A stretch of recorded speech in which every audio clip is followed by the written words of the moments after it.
Continuamos hoy nuestra consideración del capítulo 9 del libro de Génesis. Nos detuvimos en nuestro programa anterior en el versículo 11, donde Dios dijo: «Estableceré mi pacto con vosotros, y no exterminaré ya más toda carne con aguas de diluvio, ni habrá más diluvio para destruir la tierra». Dijimos que había aquí una promesa de Dios, y notamos también la determinación, la decisión de Dios de no destruir más la tierra con diluvio. Dijimos que el próximo juicio de la tierra sería un juicio por fuego, y que así lo encontramos confirmado en el capítulo 3 de la segunda carta del apóstol Pedro. Para nuestro estudio de hoy, comenzaremos leyendo los versículos 12 al 17 de este capítulo 9 de Génesis. «Y dijo Dios: Esta es la señal del pacto que yo establezco entre mí y vosotros, y todo ser viviente que está con vosotros, por siglos perpetuos. Mi arco he puesto en las nubes, el cual será por señal del pacto entre mí y la tierra. Y sucederá que cuando haga venir nubes sobre la tierra, se dejará ver entonces mi arco en las nubes. Y me acordaré del pacto mío, que hay entre mí y vosotros, y todo ser viviente de toda carne, y no habrá más diluvio de aguas para destruir toda carne. Estará el arco en las nubes, y lo veré, y me acordaré del pacto perpetuo entre Dios y todo ser viviente, con toda carne que hay sobre la tierra. Dijo pues Dios a Noé: Esta es la señal del pacto que he establecido entre mí y toda carne que está sobre la tierra». Vemos aquí el cuadro del pacto, y creemos que tiene un verdadero significado espiritual. Es un tipo de sacramento, pudiéramos decir. Un sacramento se compone de una señal visible a la cual se adjuntan las promesas de Dios, y esto es precisamente lo que tenemos aquí. El arco iris llega a ser una señal del pacto, y así es más o menos un sacramento. Fíjese usted que Dios dice: «Y lo veré y me acordaré». Dios no dijo que usted lo vería, dijo que Él lo vería. Dijo que lo miraría y serviría como pacto perpetuo entre Dios y todo ser viviente, con toda carne que hay en la tierra. Y debe servir de consuelo para nosotros cuando veamos un arco iris. Este es el pacto de Dios, no solo con Noé, sino también con todo ser que existe en la tierra. Por tanto, lo que tenemos aquí casi llega a ser un sacramento. Como ya hemos dicho, un sacramento es una señal visible a la cual se adjuntan ciertas promesas. La Pascua, por ejemplo, fue tal señal. La serpiente de bronce y el vellón de Gedeón fueron señales. Hoy día tenemos el bautismo y la cena del Señor como señales. El doctor John Peter Lange declara: «El ojo de la gracia divina y nuestro ojo de la fe se encuentran en el sacramento». Eso es lo que sucede aquí cuando el hombre mira al arco iris. La fe agarra las promesas que se adjuntan a la señal. El mérito está en aquel del cual habla la señal, porque la palabra y la señal andan juntas. Dios hace la promesa y adjunta una señal. El arco iris es la respuesta de Dios al arca de Noé. Dios dice: «Lo veré y me acordaré». Encontraremos algo que defrauda la esperanza al continuar leyendo el capítulo. Cuando el hombre salió del arca después del diluvio, y todos los pecadores habían muerto, ¿quizá así habría terminado el pecado en la tierra? Vamos a ver.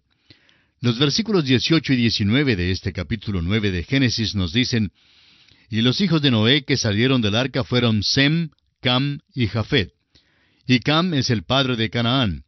Estos tres son los hijos de Noé, y de ellos fue llena toda la tierra». ¿Por qué es que el Espíritu de Dios nos cuenta esto aquí mismo? Hace mención de que Cam es el padre de Canaán, y el pueblo de Dios viajará a la tierra de Canaán. Los versículos 20 al 23 de este capítulo 9 dicen: «Después comenzó Noé a labrar la tierra, y plantó una viña, y bebió del vino, y se embriagó, y estaba descubierto en medio de su tienda. Y Cam, padre de Canaán, vio la desnudez de su padre, y lo dijo a sus dos hermanos que estaban afuera. Entonces Sem y Jafet tomaron la ropa y la pusieron sobre sus propios hombros, y andando hacia atrás cubrieron la desnudez de su padre, teniendo vueltos sus rostros, y así no vieron la desnudez de su padre». Lo que encontramos aquí, amigo oyente, es el pecado de Noé. El hecho es que Noé se embriagó, y esto es pecado. No se le puede disculpar aunque muchos intentan hacerlo. Alguien dirá que Noé estaba ignorante del efecto del vino, ya que nadie se había embriagado antes. Pero usted se fijará que antes del diluvio, la embriaguez no era mencionada como uno de los pecados. Hay también quienes sostienen la teoría de la cúpula en cuanto al diluvio. Hay muchas cosas de las cuales no hemos tenido tiempo a hablar. La teoría de la cúpula es la que dice que hubo una capa de hielo alrededor de la tierra por la cual se infiltraba el sol. Se cree que es posible que las uvas no se fermentaran antes del diluvio y que fue algo nuevo en la experiencia de este hombre Noé. Bueno, todo lo que podemos decir es que este es un mundo nuevo y un nuevo principio, pero que todavía existe el viejo pecado y este incidente nos lo revela. Ahora la gran pregunta es, ¿por qué nos cuenta Dios este incidente? ¿Cuál es su motivo? Nos lo dice porque la conducta de los 3 hijos condujo a la maldición y la bendición de estos hijos. Los versículos 24 al 27 dicen, «Y despertó Noé de su embriaguez, y supo lo que le había hecho su hijo más joven, y dijo, Maldito sea Canaán, siervo de siervos será a sus hermanos. Dijo más, Bendito por Jehová mi Dios sea Sem, y sea Canaán su siervo. Engrandezca Dios a Jafet, y habite en las tiendas de Sem, y sea Canaán su siervo». Fíjese usted que a Canaán le cae la maldición y no a Cam. Es importante notar esto. También quisiéramos dar respuesta a la pregunta que siempre se hace, ¿cae la maldición de Cam sobre la raza negra? La respuesta es que no, no es verdad. Eso es absolutamente absurdo y la Escritura no lo enseña. La coloración de la piel, el pigmento que está en la epidermis de la familia humana, está allí por razón de la luz del sol afuera, y no por el pecado que está por dentro. Los hijos de Sem van a Canaán, y esa es la razón por la cual se menciona la maldición aquí. Canaán será un siervo de sus hermanos. Y debemos recordar que las primeras 2 grandes civilizaciones, de los egipcios y de los babilonios, fueron civilizaciones camitas. Las 2 fueron camitas. Ahora, si el hombre hubiera sido quien escribió este libro, y nos hubiera contado del pecado de Noé, habría hecho una de estas 2 cosas. O lo habría encubierto, y habría hecho de Noé un héroe, o lo habría contado de una manera mucho más sórdida que lo que encontramos escrito. El hecho es que se relata por el Espíritu de Dios con un motivo. Se relata para dejarnos saber que Dios estaba animando al pueblo de Israel que entrara en la tierra de Canaán. Ellos sabían que se había pronunciado una maldición sobre Canaán y que había un juicio sobre ellos. Esto se descubre al leer lo demás de la Escritura, y especialmente el Antiguo Testamento y la historia secular. La mayor parte de los hijos de Canaán han desaparecido. Luego, estas cosas están escritas para nuestro conocimiento según la Escritura. Sirven para dejarnos saber algo de la debilidad de la carne. El espíritu a la verdad está dispuesto, pero la carne es débil. El Señor Jesús dijo que lo que es nacido de la carne, carne es. Y el apóstol Pablo expresó con toda claridad, escribiendo a los Gálatas en el capítulo 2 y versículo 16, dice, «Por cuanto por las obras de la ley nadie será justificado». Por tanto, tenemos aquí la historia de un hombre que cayó, y es la historia de la debilidad de la carne. Hemos mencionado cómo hay los que tratan de disculpar este pecado de Noé. Francamente vemos que el hecho es que Noé se embriagó. Ahora es muy posible que usted como cristiano no se embriague. Pero amigo oyente, es posible que usted y yo vivamos en la carne a tal punto que lleguemos a degradarnos como lo hizo Noé. Creemos tener una mala concepción de la vida en este universo en el cual vivimos. Por ejemplo, los hombres han gastado billones de dólares para ir a la luna. Y después de todo, parece que no es un lugar tan bueno para vivir. Pero gastamos relativamente poco en cómo vivir en esta tierra. Pero amigo oyente, esto es lo que le importa a Dios, es decir, prepararnos para vivir en esta tierra. No nos equivoquemos como otros en la consideración de este incidente. Es menester que entendamos que Noé no perdió su salvación. Fue una cosa terrible la que hizo y no se le puede disculpar de ninguna manera. Fue la debilidad de la carne, pero todavía continuó salvo. Además, notamos el hecho de que la maldición no cayó sobre Cam, sino sobre su hijo Canaán. No sabemos hasta qué punto estaba Canaán metido en este incidente, pero sabemos que su nombre se menciona por algún motivo, aunque no se nos revela la razón. Esto no tiene nada que ver con la maldición del color que se ha puesto sobre alguna parte de la raza humana. Es una verdadera tragedia que haya quienes digan que esto significa una maldición sobre la raza negra. No es justo de ningún modo para la raza negra y ciertamente no es justo para con Dios. Dios nunca dijo eso. Y esto nos trae al final de nuestro estudio del capítulo 9 del libro de Génesis. y nos hallamos ahora ante los umbrales del capítulo 10. Este es un capítulo de genealogías, trata de las familias y da el origen de las naciones del mundo. Este capítulo tiene mucha más importancia que la que se indica por la atención que le prestamos hoy. Sentimos mucho que no podemos darle más atención, pero debemos economizar el tiempo en algunas partes. Hablando francamente, este es un capítulo que tiene interés únicamente para las pocas personas que se interesan en la etnología, la antropología y la historia del hombre sobre la tierra. H. S. Miller, quien graduó de maestro en etnología, ha diseñado un diagrama que indica de dónde se han originado todas las razas y las naciones del mundo. Podemos encontrar allí de dónde procedimos cada uno de nosotros. Una cosa es muy clara. Los hijos de Jafet nunca formaron parte de la tribu perdida de Israel. Hay una división triple en la familia humana hoy en día. Son 3 divisiones mayores en la etnología.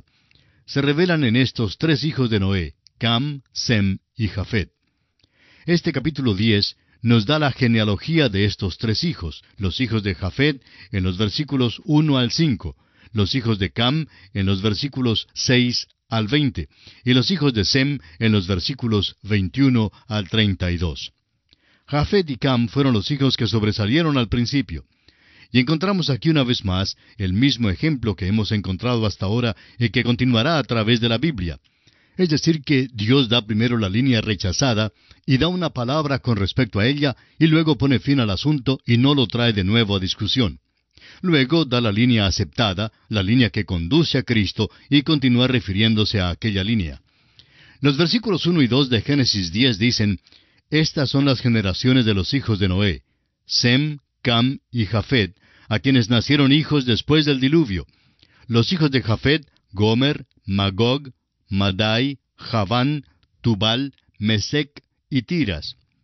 Según el diagrama que mencionamos hace un momento de H. S. Miller, el etnólogo, los escitas, los esclavos, los rusos, los búlgaros, los bohemios, los polacos, los eslovacos y los croatas procedieron de Magog. Las razas indias e iranias, los medos, los persas, los afganos y los kurdos, todos procedieron de Madai. De Javán procedieron los griegos, los romanos y las naciones romances, tales como Francia, España, Portugal, Italia, etc.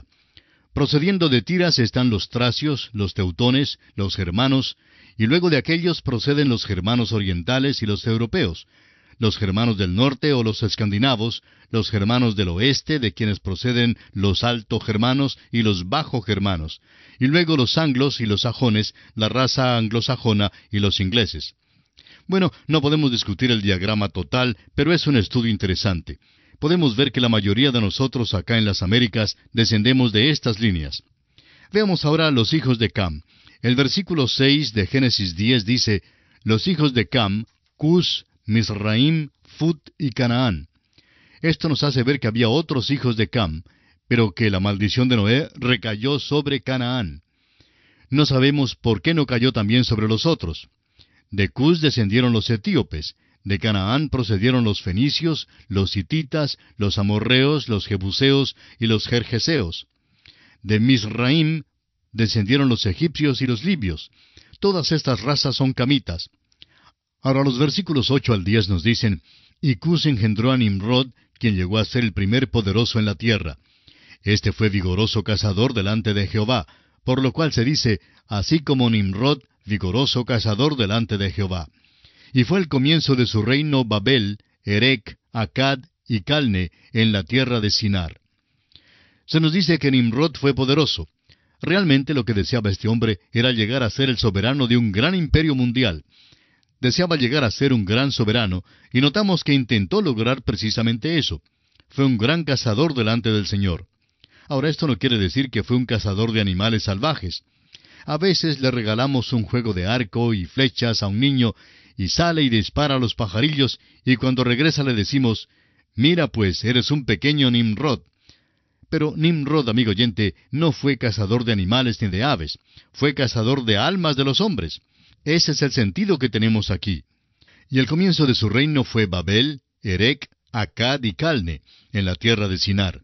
Él fue el fundador de esas grandes ciudades.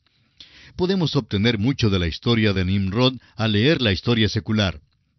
Alexander Hislop, en su libro Las dos Babilonias, nos da los antecedentes en los cuales no vamos a entrar hoy, pero es una historia fascinante de cómo la Torre de Babel, sin duda, tiene su origen en Nimrod. Fue él quien procuró juntar a la raza humana después del diluvio en un esfuerzo por unirla en una nación sobre la cual él pudiera llegar a ser el gran soberano mundial. Fue rebelde, fundador de Babel y cazador de las almas de los hombres. Fue desobediente y es una sombra o tipo del último soberano mundial, el anticristo, que ha de venir todavía. También será un hombre de pecado y será un duplicado de Nimrod. Este es, pues, el hombre que está delante de nosotros aquí en estos versículos. La primera gran civilización procedió de los hijos de Cam. Debemos reconocer eso. Es demasiado fácil hoy en día adherirnos a las viejas normas que nos enseñaron en la escuela. La raza negra, por su parte, desea que haya un estudio adicional de su raza, y con razón. No le han dado una oportunidad durante los 100 años pasados. La historia del principio de la raza negra es que encabezó las dos grandes civilizaciones que aparecieron en esta tierra. Descendieron de los hijos de Cam. Nimrod fue hijo de Cam. No intentamos desarrollar más esta línea porque estamos siguiendo el modelo que nos ha dado el Espíritu Santo. Da primero la línea rechazada y luego le pone fin. Volvamos ahora a la línea que nos conducirá a Abraham y luego a la nación de Israel, para luego hablarnos de la venida de Cristo al mundo. Esta es la línea que es importante seguir. Dios está despidiéndose de lo demás de la humanidad por el momento, pero vuelve a ella más adelante. Quisiéramos ahora mencionar una de las declaraciones más notables con respecto al capítulo 10 de Génesis, expresada por Seifer en su libro.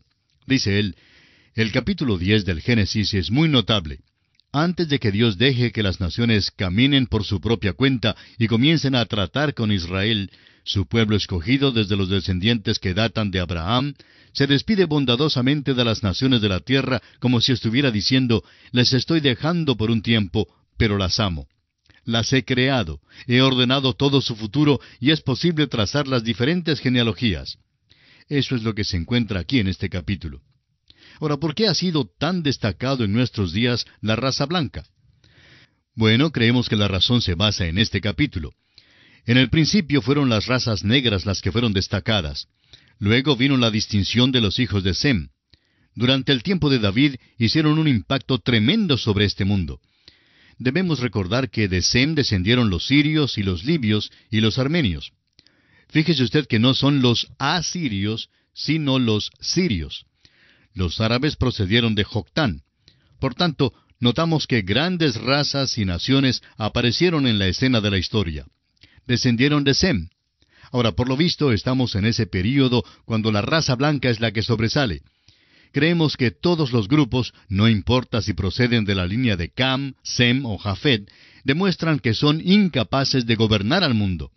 Creemos que esto es lo que Dios nos pone de manifiesto y es una lección muy tremenda que debemos tomar muy en cuenta para nuestra instrucción. Consideremos ahora a los hijos de Sem. Entre los hijos de Sem hay uno al cual se le hace énfasis y mención especial. Leamos desde el versículo 21 al 25 de este capítulo 10 de Génesis. También le nacieron hijos a Sem, padre de todos los hijos de Heber y hermano mayor de Jafet. Los hijos de Sem fueron Elam, Asur, Arfaxad, Lud y Aram. Y los hijos de Aram, Uz, Ul, Geter y Mas. Arfaxad engendró a Sala, y Sala engendró a Heber. Y a Heber nacieron dos hijos. El nombre del uno fue Peleg, porque en sus días fue repartida la tierra, y el nombre de su hermano Joctán. Hay muchos que han emitido toda clase de interpretaciones fantásticas acerca de lo que significa que la tierra fue repartida. Por lo visto, hubo una división física aquí en la tierra. Sucedió en la tierra una tremenda catástrofe física. Creemos que Moisés anticipa el próximo capítulo cuando todos fueron divididos en la Torre de Babel, y está diciendo aquí que fue durante el tiempo de Peleg y Joctán. Y nos parece que esta es una explicación sencilla. En los 5 versículos siguientes encontramos los nombres de los hijos de Joctán y también la tierra en donde habitaron. Dice: y Joctán engendró a Almodad, Selef, a Sarmavet, Gera, Adoram, Usal, Dicla, Obal, Abimael, Seba, Ofir, Avila y Jobab. Todos estos fueron hijos de Joctán, y la tierra en que habitaron fue desde Mesa en dirección de Sefar hasta la región montañosa del oriente. Los dos últimos versículos resumen que todos estos fueron los hijos de Sem, y dicen los versículos 31 y 32, estos fueron los hijos de Sem por sus familias, por sus lenguas, en sus tierras, en sus naciones. Estas son las familias de los hijos de Noé por sus descendencias, en sus naciones. Y de estos se esparcieron las naciones en la tierra después del diluvio. Amigo oyente, este es uno de los grandes capítulos de la Biblia, pero no hemos tenido mucho tiempo para estudiarlo en todos sus detalles. Como usted puede notar, es un estudio rico para cualquier persona que esté realmente interesada en una evaluación justa de toda la familia humana, y muchos han utilizado este capítulo notable con ese fin. Pero nosotros tenemos que detenernos aquí por esta ocasión y concluir así nuestro estudio del capítulo 10 de este libro de Génesis. En nuestro próximo programa estudiaremos el capítulo 11, donde nos esperan algunas cosas muy interesantes, como la construcción de la Torre de Babel. También la confusión de las lenguas en Babel, es decir, el comienzo de los diversos idiomas, y notaremos también la línea desde Sem hasta Abraham, porque es una línea que seguirá a través de todo el Antiguo Testamento.